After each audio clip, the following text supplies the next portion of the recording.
একপেশে সেমিফাইনালে ইংলিশদের হতাশার সাগরে ডুবিয়ে 2 বছর আগের প্রতিশোধ নিল ভারত।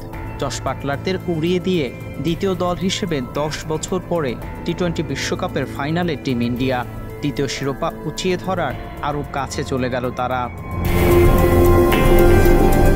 প্রথম সেমিফাইনালের মতো দ্বিতীয় সেমিফাইনালেও দেখা গেল না লড়াইয়ের ছিটে ফোটাও। ভারতের বিপক্ষে কোনো প্রতিরোধী করতে পারল না বাটলার সল্টরা। ভারতীয় বোলারদের সামনে ব্যর্থতার 16 গলা পূর্ণ করে বিদায় নিল আসর থেকে। বৃষ্টির কানামাছে খেলা শেষে প্রথম ইনিংসে ব্যাট করে ভারত 171 রানের লড়াকু পুঁজি দাঁড় করায়। রোহিত শর্মার সামনে থেকে নেতৃত্ব দেওয়ার পর দলের হাল ধরেন সূর্যকুমার যাদব। হার্দিক পান্ডিয়ার ছোট্ট ক্যামিওতে ভারতের লড়াইয়ের পুঁজি। টার্গেটটা খুব একটা বড়ও ছিল না।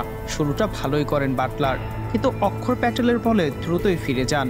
এরপরেই ইংলিশ ব্যাটাররা যোগ দেন আসা যাওয়ার মিছিলে। 3 উইকেট নিয়ে ইংলিশদের ব্যাটিং স্তম্ভ ভেঙে দেন ভারতীয় এ বোলার। পরে হ্যারি ব্রুক চেষ্টা করলেও ফেরেন আরেক স্পিনার কুলদীপ যাদবের বলে।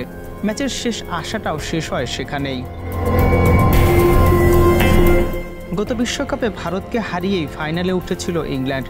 সে ম্যাচে ভারতকে স্রেফ উড়িয়ে দিয়েছিল জস বাটলার আর অ্যালেক্স হেল জুটি। তাদের অপরাজিত জুটিতেই পার করেছিল 169 রানের লক্ষ্য। এবার যেন সেটারই প্রতিশোধ নিল ভারত। নাজমুল সাগর, স্পোর্টস মিরর।